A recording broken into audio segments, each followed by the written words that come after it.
on Palestinian villages, burning homes and destroying property. Over 800 movement obstacles, including over 20 new road gates and checkpoint closures, are severely disrupting Palestinians' access to work, healthcare, and essential services. Restrictions by Israeli authorities continue to prevent thousands of Palestinian worshippers from reaching holy sites. Madam President, three things need to happen right now. First and foremost, humanitarian aid and commercial essentials must be allowed to enter Gaza. Blocking food, water, medicine for people who need them is unconscionable. It also goes against international humanitarian law and the provisional orders of the International Court of Justice.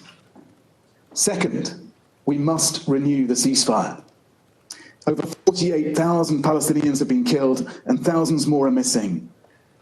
Over 1,200 Israelis have been killed. Over 100,000 Palestinians are injured, many with life-changing wounds. The return to hostilities overnight must cease. The suffering of the people of the region must end.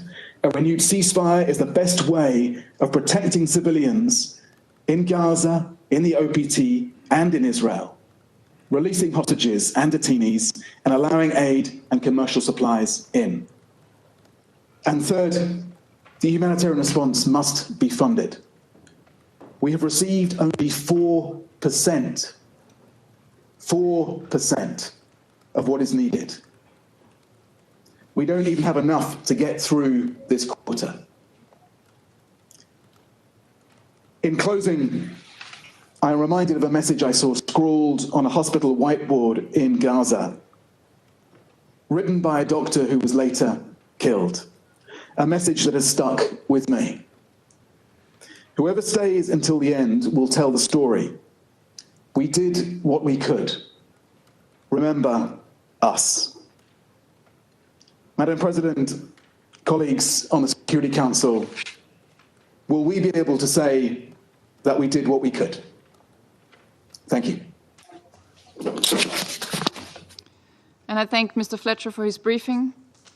I now give the floor to those council members who wish to make statements. I give the floor to the representative of Algeria.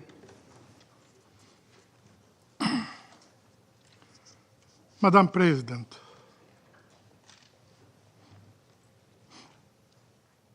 at the outset, I would like to express my sincere gratitude to Mr. Tom Fletcher for his sobering and alarming briefing.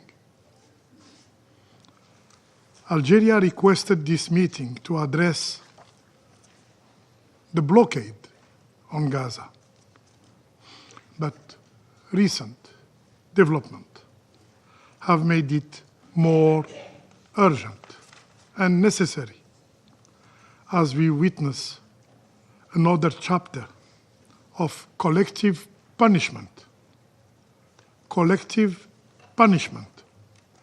being inflicted upon the people of Gaza.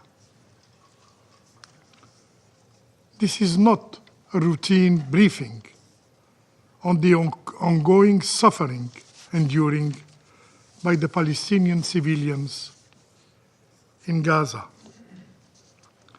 This is not simply an account of deprivation. It is a plea for justice against an Israeli occupying authority that has weaponized starvation as a tool of war. This is, without a doubt, a war crime. The time has come for accountability. No one is above the law. Today, the world can no longer ignore the grim reality of the Israeli occupation. Today, the truth about the Israeli occupation overloaded for so long can no longer be hidden. as Algerians, we know, we understand the cruelty and the oppression of the occupation, because we have enduring it for over 130 years. Occupation, the most horrible, the most shameful chapter in modern history, continues to wreak havoc, and it must be ended wherever it exists. Madam President,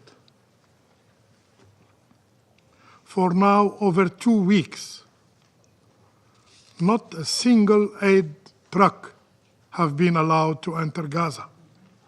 Not one.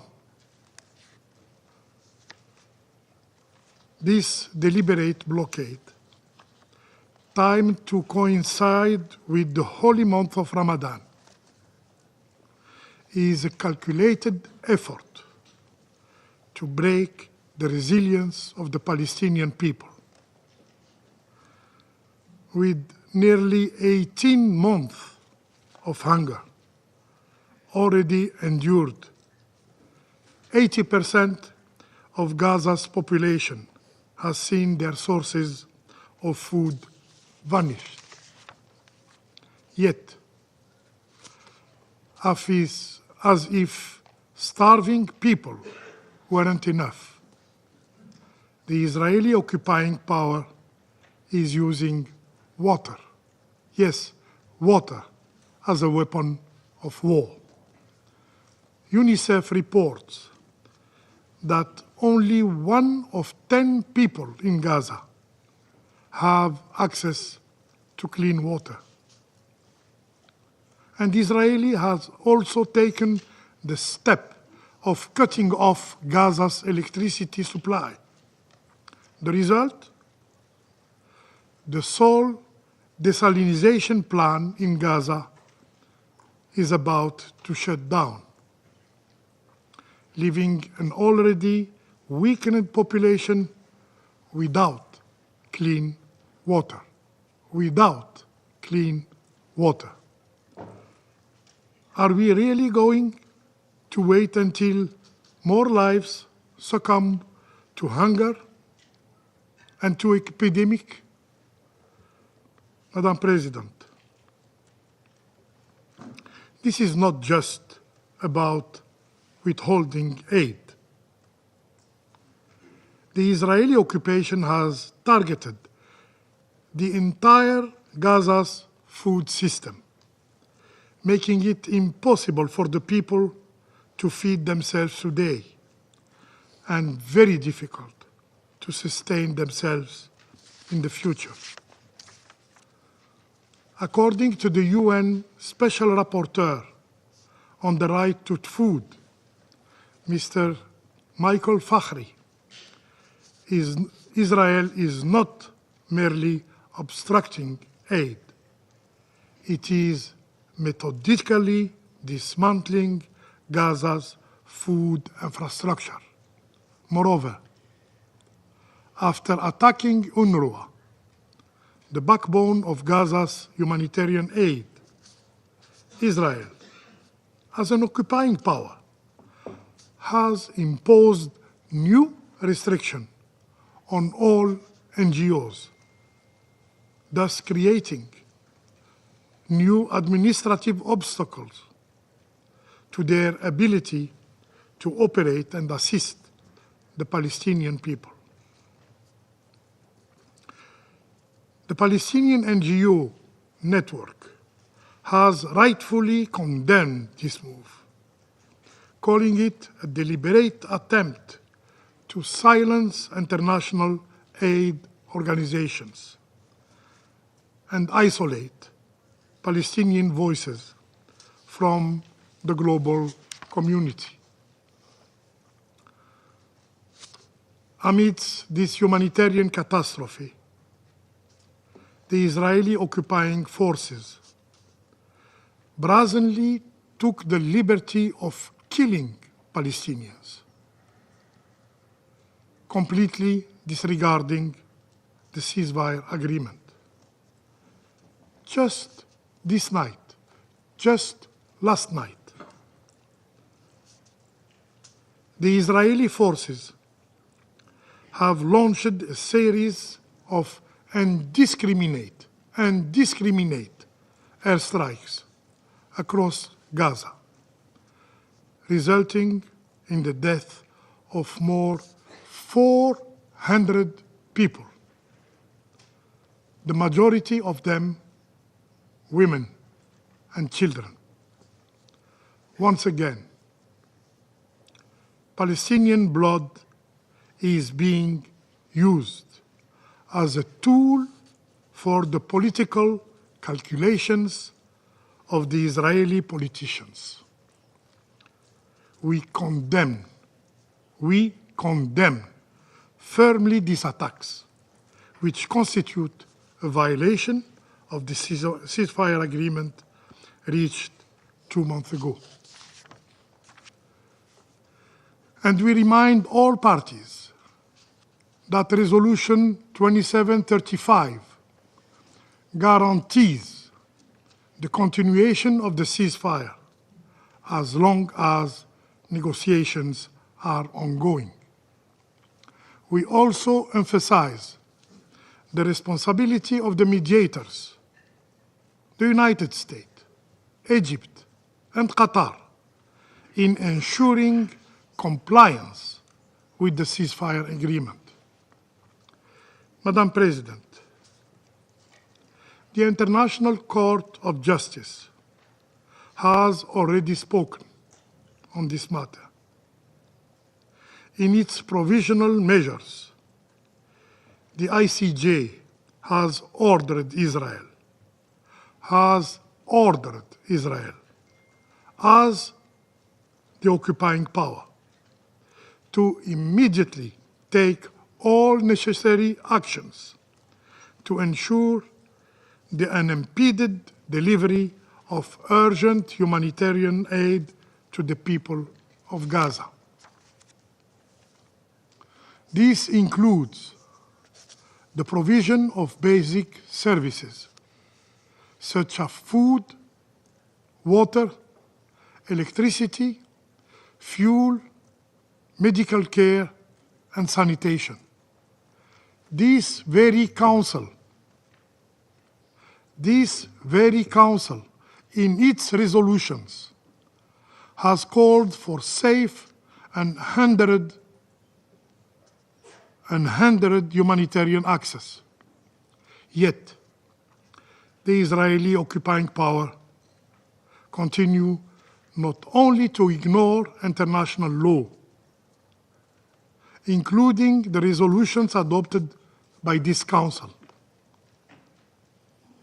but to kill indiscriminately innocent Palestinian civilians. Madam President, we wonder what those who consistently invoke a so-called Israel's right to self-defense will say in response to this cruelty, to these atrocities. In Gaza, we are witnessing the systematic degradation of human dignity, the deliberate stripping away of the right of life, the right to life, to food, to water, and to basic human dignity. In Gaza, we are witnessing the demise of the values and principles that should be the foundation of international order: equality, humanity, justice. In Gaza, we are witnessing a cowardice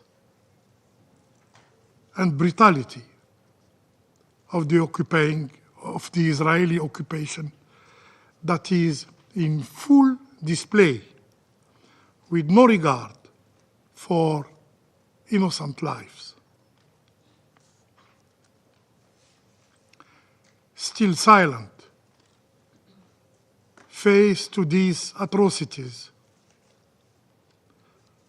the relevance of this Council is seriously questioned.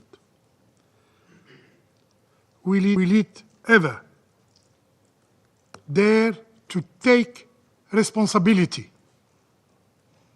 Will it ever act to stop this genocide and preserve what remains, if any, of its credibility? I thank you. I thank the representative of Algeria for the statement. I give the floor now to the representative of Somalia. Thank you, Madam President. I wish to begin by thanking USG Fletcher for his sovereign briefings and on the latest development in Gaza. The scale of destruction and loss of life demands our immediate attention and action. The humanitarian catastrophe unfolding in Gaza has reached unprecedented level of severity. We express our profound concern about the inconceivable decisions on March 2nd to halt humanitarian aid in Gaza by Israel to a territory where over 2 million people, including 1 million children, are desperately struggling to survive.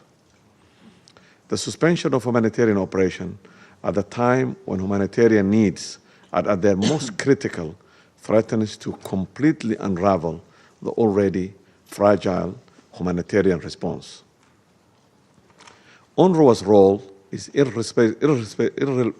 irreplaceable, and its services are indispensable for the survival of millions of Palestinians. We categorically reject Israel's use of starvation as weapons and any humanitarian attempt to use humanitarian aid as bargaining chip in ceasefire negotiations. This represents continuation of grave breach of international law and instrumentalization of humanitarian aid. As the Secretary General, Mr. Guterres, rightly stated, humanitarian aid is not negotiable. It must flow without impediment as required by the international law and basic human dignity. Israel, as occupying power, has the obligation under the international law to ensure civilian access essential goods services, including humanitarian assistance. We express our strongest condemnation of today's Israeli airstrike in Gaza that has claimed more than 400 innocent people, marking one of the deadliest days since the conflict began. Such indiscriminate attacks on civilian populations are not only morally indefensible, but constitutes serious violation of international humanitarian law. This dangerous escalation threatens to plunge the region back into full-scale war at a time when humanitarian needs are most acute. We must address the escalating violence in the West Bank, where IDF operations have intensified dramatically, resulting in the numerous Palestinian casualties, including women and children. Additionally, the illegal expansion of settlement, demolition of homes, and systematic violence against Palestinian civilians represent a dangerous pattern of aggression that threatens to further destabilize the region. A definitive ceasefire now is the first step to ensure the population, including women and children, are protected from further physical and psychological harm. In that vein, we underscore the paramount priority of fully implementing the ceasefire agreement in its second and third phases while ensuring all parties, in particular Israel, honors its commitment in a manner consistent with international law obligations. On the occasion of the holy month of Ramadan, we call for the de-escalation across the occupied Palestinian territory, as well as an access for worshippers to blessed Al-Aqsa Mosque to free and safely perform their religious rituals in full preservation of the legal and historic status quo of the holy site in the occupied Jerusalem. The pursuit of just and a comprehensive peace remains our strategic imperative. In that regard, the end of the occupation and full recognition of a free, sovereign, independent Palestine with Al-Quds al-Sharif as its capital in accordance with the relevant resolutions remains the only sustainable option for the resolutions on this long-standing conflict.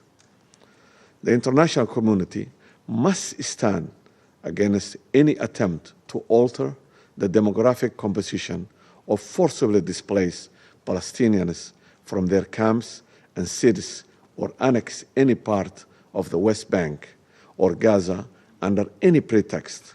Such actions will constitute grave violations of international law and amount to ethnic cleansing. Madam President, as we deliberate in this chamber, people of Gaza, in particular children and women, are counting the hours until their next meal, if it comes at all. Mothers are rationing drops of water among their families while bombs are being dropped on their shelters. Medical workers are performing surgeries by using mobile phone lights. This is not just a crisis of resource, it's a crisis of our collective conscience. Let our decisions today reflect our humanity. It's our moral imperative to protect innocent lives and pursue justice and lasting peace in the region. I thank you. I thank the representative of Somalia for the statement. I give the floor now to the representative of Sierra Leone. Thank you, Madam President. Madam President, this meeting of the United Nations Security Council has been called to address the worsening humanitarian situation in the Gaza Strip following the humanitarian blockade imposed by the government of the State of Israel. With the devastating bombing across Gaza in the past 24 hours, it is evident that this meeting is being held when there is a direct violation of the ceasefire. Let me thank Under-Secretary General for Humanitarian Affairs and Emergency Relief Coordinator, Mr. Tom Fletcher, for his important and sobering briefing. Sierra Leone acknowledges the continued leadership of United Nations and the dedication of all humanitarian entities and personnel in responding to the dire humanitarian crisis in the Gaza Strip. The ceasefire agreement reached by the government of Israel and Hamas in January 2025 was a significant development, demonstrating the potential of good faith engagement and political will in achieving tangible progress. However, while the agreement reduced violence, its implementation has been marred by severe challenges that demanded urgent redress and continued engagement. Madam President, colleagues, most critically, for over 2 weeks, the government of Israel completely suspended the entry of humanitarian aid and commercial supplies into the Gaza Strip. The consequences of this blockade have been devastating, deepening the suffering of civilians and exacerbating an already dire humanitarian crisis. The deliberate withholding of food, water, medical supplies, and electricity, particularly when imposed on a besieged population already facing extreme hardship, constitute, in our view, collective punishment, a violation of the Fourth Geneva Convention. Since March 2nd, humanitarian aid has been completely blocked from entering Gaza, leaving 1.9 million displaced persons without food, medical care, or other life-sustaining assistance. The United Nations Relief and Works Agency, UNRWA, and other humanitarian organizations have reported massive shortage of food, medicine, and medical supplies, further exacerbating the dire conditions in overcrowded shelters and hospitals. Of particular concern, a report from UNFPA and UNICEF regarding the prolonged denial of reproductive health services for women and girls, further violating their rights to health and dignity. The cutting off of electricity has worsened the crisis, rendering hospitals and health facilities unable to operate critical life-saving equipment. The collapse of the main desalination and purification plant has deprived thousands of families, including children, of access to clean drinking water, exacerbating risk of waterborne diseases and severe malnutrition. Under international law, the State of Israel, as the occupying power, has clear obligations under the Fourth Geneva Convention, requiring it to ensure the provision of food and medical supplies to the civilian population, to maintain medical and hospital services, and to allow and facilitate humanitarian relief operations and their rapid distribution. The deliberate obstruction of humanitarian aid in Gaza is a serious violation of these obligations. Additionally, Sierra Leone recalls the provisional measures ordered by the International Court of Justice in 2024 in the South Africa versus Israel case, which specifically required the government of Israel to take immediate steps to ensure unimpeded humanitarian access into Gaza. The continued blockade defies the court's binding ruling and further endangers the civilian population. It appears there is a manifest pattern of conduct directed at the Palestinian people that should cause this council to sound the alarm, as others have done. The airstrikes by the Israel Defense Forces in Beit Lahia, northern Gaza, reported to have killed 8 workers and journalists 3 days ago, raised grave concerns about a potential resurgence of hostilities after the ceasefire respite, increasing the risk of regional escalation and reversing the fragile gains made since the ceasefire. It has been further reported that overnight, the IDF carried out extensive strikes in the Gaza Strip, with more than 400 Palestinians reported to have been killed. Are these actions not a deliberate infliction of condition of life calculated to bring about the destruction of the Palestinian people?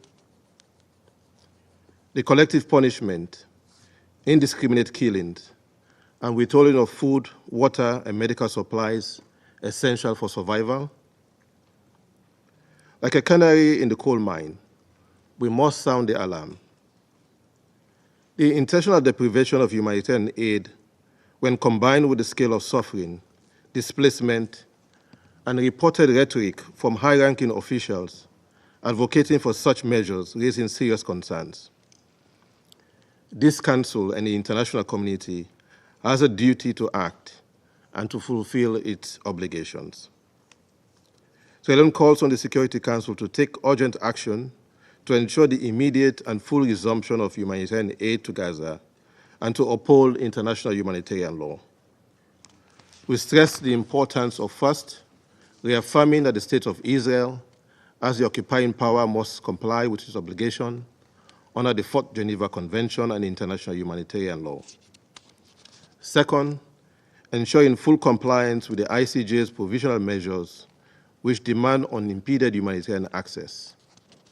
Third, supporting the protection of humanitarian workers who continue to risk their lives to deliver essential services under severe restrictions. UNRWA, UNICEF, and WHO remain critical actors in sustaining the fragile healthcare system and addressing the needs of premature newborns, young children, and elderly patients vulnerable to diseases. As USG Tom Fletcher said, we must return to the ceasefire. Madam President, Sierra Leone condemned at the first occasion the brutal acts of terror committed by Hamas and other armed groups against Israeli civilians on 7 October 2023. We affirm the prohibition of hostage-taking under international law and demand the immediate and unconditional release of all hostages held by Hamas since 7th October 2023. We are clear and unequivocal on this point, while noting and respecting the agreed arrangement for the release of Palestinian detainees endorsed by this Council. We therefore emphasize the necessity of sustained diplomatic engagement to consolidate the ceasefire agreement and address outstanding issues. A just and lasting solution to this crisis requires the full and immediate restoration of humanitarian aid access, respect for international law and accountability, the protection of civilians and humanitarian workers, and a political resolution based on the two-state solution, ensuring security and coexistence for both Israeli and Palestinians. This Council must remain steadfast in upholding its responsibility to maintain peace, security, and justice. The cost of inaction is too high, and the suffering of the people in Gaza, the occupied Palestinian territory, and Israel cannot and must not be ignored. I thank you. I thank the representative of Sierra Leone for the statement, and I give the floor to the representative of Guyana. Madam President, thank you for organizing today's briefing, and my thanks as well to USG Fletcher for his sobering briefing. Madam President, Palestinians are observing another Ramadan marked by deprivation and renewed destruction. More than 400 of them were reportedly killed in the last 24 hours. It is ironic that in this holy month when Muslims across the world seek to grow in moral probity, Palestinians are confronted with more suffering brought about by an apparent paucity of humanity and compassion. The past 3 weeks have seen a rollback of the humanitarian progress made over the previous 6 weeks, following the ceasefire deal brokered by Egypt, Qatar, and the United States. With the pause of the Israeli offensive in Gaza and the easing of several restrictions on humanitarian assistance, Palestinians, and indeed the international community, were hopeful that the situation would progressively improve, culminating at some point in a full recovery for Gaza.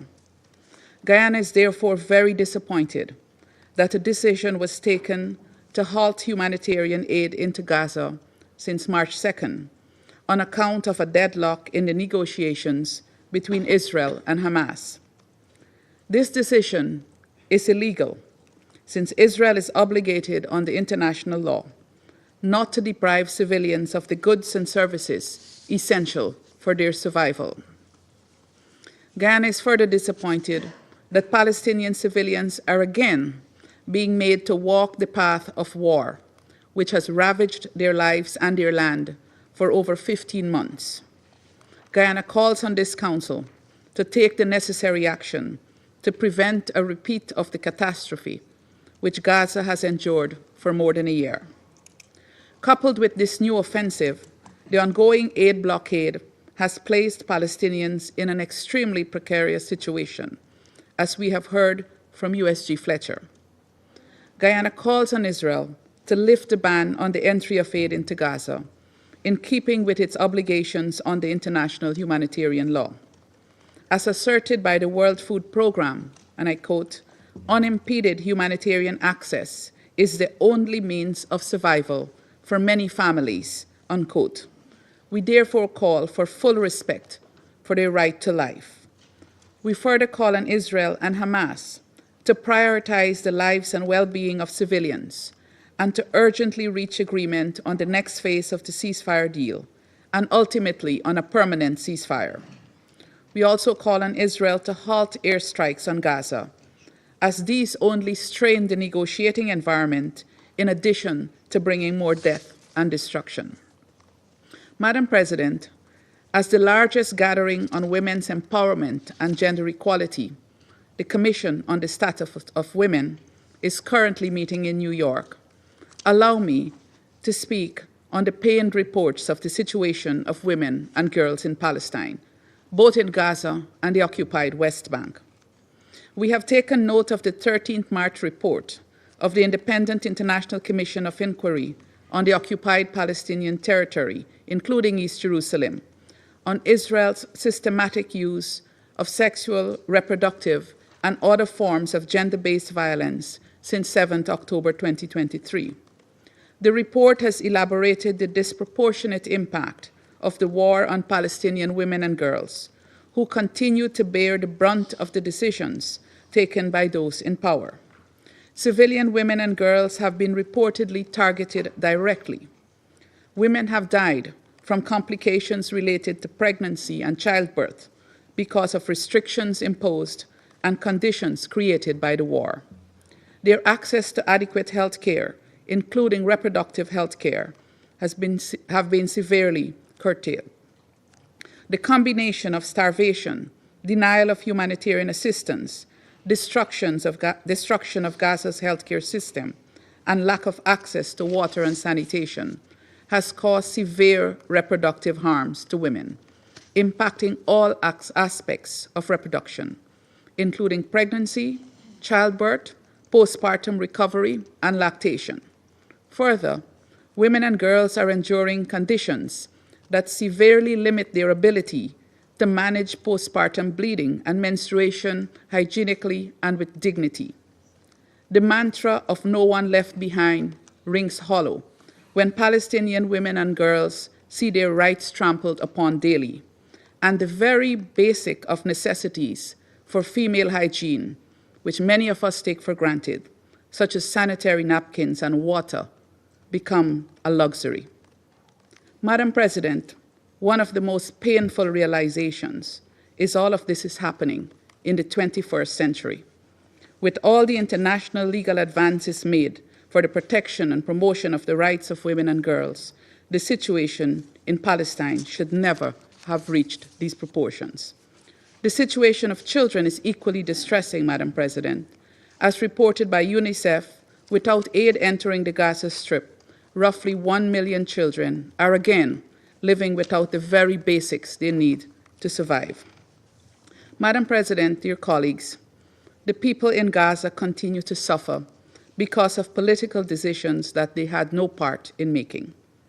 These decisions will be felt for years, even decades, by innocent people who will still be grappling with the socioeconomic, physical, and psychological impacts of this war, long after the guns have gone silent.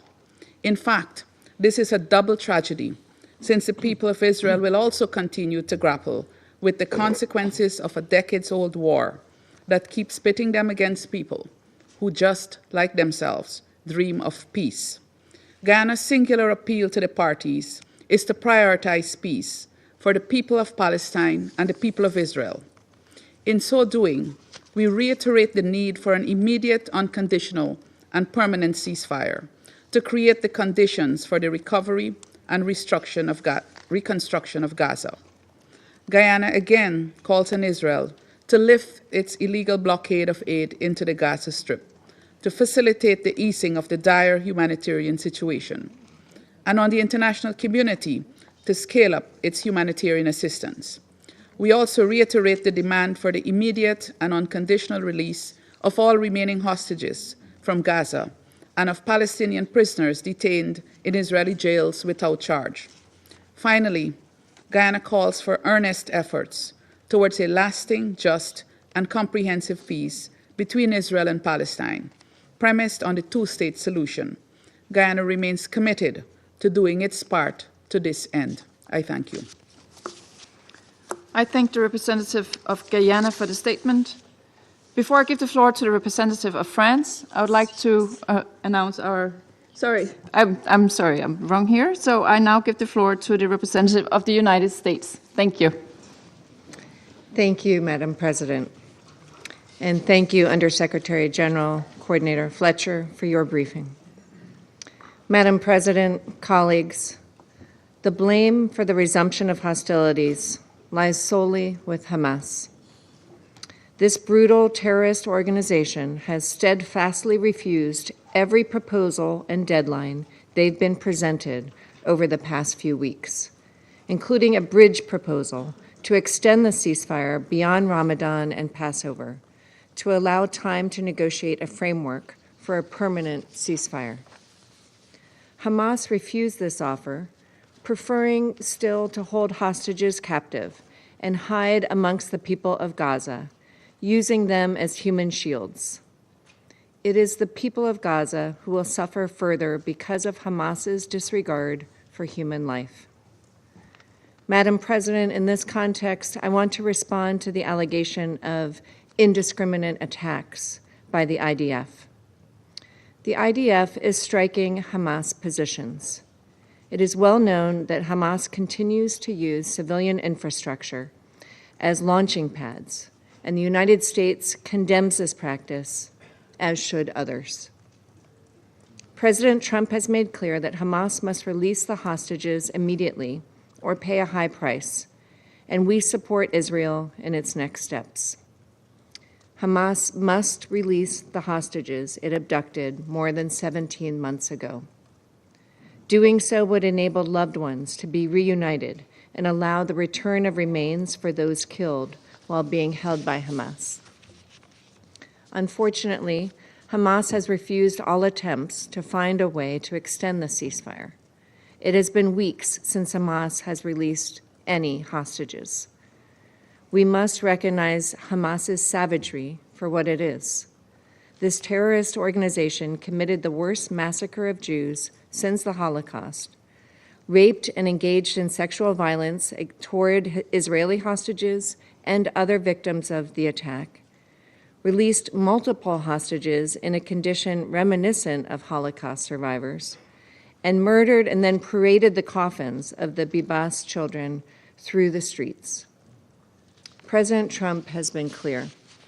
All of the remaining 59 hostages, including New Jersey resident Idan Alexander and the bodies of 4 Americans murdered by Hamas, Itai Chen, Gadi Haggai, Judy Weinstein Haggai, and Omer Nutra, must be immediately released. Behind every terrorist group like Hamas or Palestinian Islamic Jihad, behind every act of violence, behind everything that threatens peace and stability for the millions of people who call this region home, is Iran. The countries of the Middle East have an historic opportunity to reshape their region in a way that affords all its people a better path forward. Stronger ties between Israel and its neighbors offer an alternative to Iran's malign influence and state sponsorship of terror. The United States will do its part with our Arab partners to work toward a durable solution to the conflict and create a more prosperous future for the region's people. Thank you. I thank the representative of the United States for the statement. I will now try again to welcome our new colleague, Ambassador Jérôme Bonafont, who is the new permanent representative of France to the Security Council. We look forward to working together. You have the floor. Merci, Madame la Présidente, et merci pour vos mots d'accueil et de bienvenue. J'essaierai d'être à la hauteur de mon prédécesseur Nicolas Rivière, qui m'a dit à quel point il appréciait ses relations de travail et de coopération avec toutes et tous les membres de ce Conseil. Madame la Présidente, la France remercie le coordonnateur des secours d'urgence pour son exposé et elle remercie l'ensemble des personnels humanitaires déployés au secours des populations to help the population affected by the humanitarian situation. Madam President, Tom Fletcher said this, the humanitarian situation in the Gaza Strip, it has once again become disastrous. Nothing can be added to this description. We hope that we won't have to say this again, or we hope that, but reality now means that we have to. France condemns the Israeli strikes carried out yesterday in the Gaza Strip that have already led to hundreds of civilian victims. We call for an immediate end to hostilities which compromises the efforts to release the hostages and threatens the lives of the civilian population in Gaza. All parties must respect the ceasefire comprehensively and engage in good faith negotiations in order to make the ceasefire permanent. and continue with the January agreement. We call upon the Israeli authorities to ensure the permanent protection of all civilians and to re-establish access to water and electricity, as well as to immediately lift obstacles to the entry of humanitarian aid in Gaza. We reiterate our call for the unconditional release of all hostages still detained in Gaza. France also expresses its concern with regard to the situation for the civilians in the West Bank, particularly forced displacement. We call upon the Israeli authorities to show the greatest restraint in the use of force and to ensure, according to international humanitarian law, the protection of the civilian population and enable the rapid return to those civilians that have been displaced. International humanitarian law must fully apply. We welcome the work of the agencies, funds and programs of the United Nations, including UNRWA, in assisting the population. Madam President, it is imperative that all of the hostages be released without condition in accordance with international law and what this Council has so many times demanded. Hamas must put an end to the degrading and humiliating treatment inflicted on the hostages. And France continues to stand in solidarity with the hostages and the Israeli people in the face of the trauma they have suffered. We will always condemn the terrorist, barbarous attacks committed by Hamas and other terrorist groups on the 7th of October 2023, which constitute the worst anti-Semitic massacre since the Shoah. We will never cease to condemn the sexual violence committed by these terrorist groups. The Council must do the same. France welcomes the tireless efforts of the United States, Qatar, and Egypt in facilitating negotiations for continuing the ceasefire and the release of hostages. I referred to this previously. Hostilities in Gaza must end and lead to lasting peace. France welcomes the proposal for Gaza reconstruction put forward by the member states of the Arab League at the Cairo summit on the 4th of March last, and we would call upon all parties to build on the strengths of this plan in order to progress, particularly in the area of security and governance. This plan must exclude Hamas from governance in Gaza. The movement must be disarmed and it must provide solid security guarantees to Israel. The future of Gaza must go hand in hand with a global political resolution of the Israeli-Palestinian conflict. And it is with this goal in mind that France in June 2025 will co-chair with Saudi Arabia an international conference on the implementation of the two-state solution, Israel and Palestine, here in New York. This is the only path that will allow Israelis and Palestinians to live side by side in peace and security. But for the moment, what is urgent is to stop the bombing, resume humanitarian aid, and to release in dignity all of the hostages. I thank you. And I thank the representative of France for the statement. And now give the floor to the representative of Panama. Thank you very much, Madam President, for convening this meeting, and thanks to Mr. Tom Fletcher, Under Secretary General for Humanitarian Affairs and Emergency Relief Coordinator, OCHA, for his detailed report. This meeting is being held in a context of profound concern, given the deterioration of the humanitarian situation in the Gaza Strip following the recent restrictions on the entry of humanitarian assistance. We deeply regret the worsening of the always sensitive ceasefire that had provided temporary relief to the civilian population. It's urgent now that efforts be resumed, all necessary efforts to restore calm and enable safe access of assistance to those that need it so much. Since the 1st of March, the closure of the border crossings has prevented the entry of humanitarian assistance, leading to a serious scarcity of food, medicines and fuel. This has endangered thousands of people who, for so long, have depended on humanitarian assistance to survive, in particular during this period of the holy month of Ramadan, which should be a time of peace and reflection. As indicated by the World Food Programme, in the 42 days of the ceasefire, it was possible to deliver more than 40,000 metric tons of food to Gaza, providing vital assistance to 1.3 million people.